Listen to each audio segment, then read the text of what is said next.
तर हाय नमस्कार मंडळी.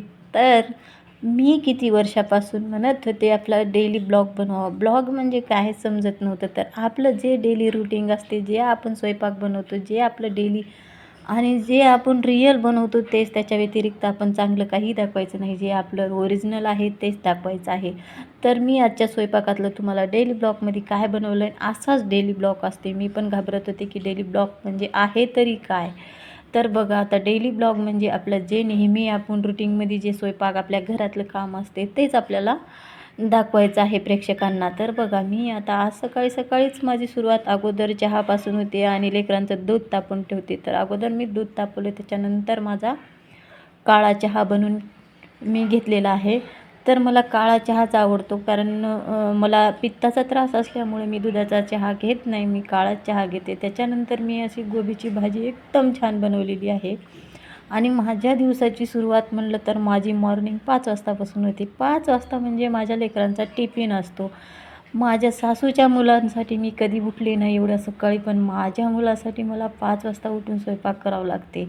आता मला खरंच माझ्या लेकरांना ज्यावेळेस मी डब्बा देते त्यावेळेस मला माझ्या जिंदगीची सुरुवात झाल्यासारखं वाटत आहे. त्याच्या अगोदर तर मी मस्त महाराणीसारखे 8 वाजेशी झोपत होते, पण आत्ता माझा मुलगा मला 5 वाजता उठायला लावतो आणि मला त्याला टिफिन द्यावंच लागते, तरच मग माझा काहीतरी चांगलं आहे. आणि टिफिनमध्ये मला रोज नाही ते प्रकार करून द्यावे लागते. भाजी पोळी तर त्याला आवडतच नाही. म्हणून मी आता सकाळी बघा, आता रात्री मी जेवण बनवलं होतं त्याच्यामधला उरला होता भात. आता ते भाताला फोडणी द्यायची एकदम इतकी स्ट्रिक्ट भारी आहे ना. तुम्ही असं करून बघलं तर रात्रीचा भात कुणीही फेकून देणार नाही. आणि तुम्ही कितीही भारी पोहे करा, त्याच्यापेक्षा आपल्या रात्रीच्या भाताला एवढी टेस्ट लागेल. तर माझा रात्रीचा भात खूप उरला होता, तर मी त्याला मस्त असं कांदा आणि लसण पण थोडासा बारीक कुटून घेतलेला आहे. मी लसण, कांदा, हिरवी मिरची मस्त असे टाकून मी भाताला असं फ्राय करून घेतलेलं आहे. तर बघा एकदम भात किती छान झालेला आहे.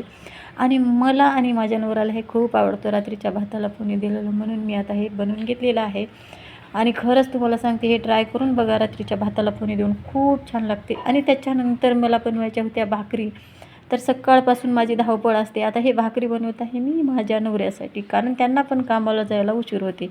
तर कसे 10 वाजतात समजतच नाही, त्यांना जेवायचं असते आणि त्यांचा टिफिन असतो. तर बघा आता आपला डेली ब्लॉग चालू आहे आपला. तर तुम्हाला जर माझे व्हिडिओ आवडत असतील तर चॅनलला सबस्क्राईब, लाईक, शेअर करा.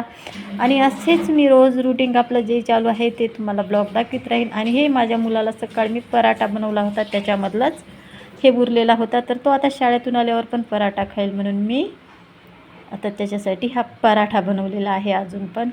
तर सकाळी मी 5ला पराठा बनवला, पण त्यावेळेस मला मॉर्निंगला व्हिडिओ बनवणं होत नाही, म्हणून मी तुम्हाला आत्ता दाखवत आहे. तर डेलीमध्ये माझ्या स्वयंपाकात एवढी धावपळ असते. तर बघा रोजची आपली. तर तुम्हाला कसा वाटला आपला हा ब्लॉग नक्की कमेंटमध्ये सांगा.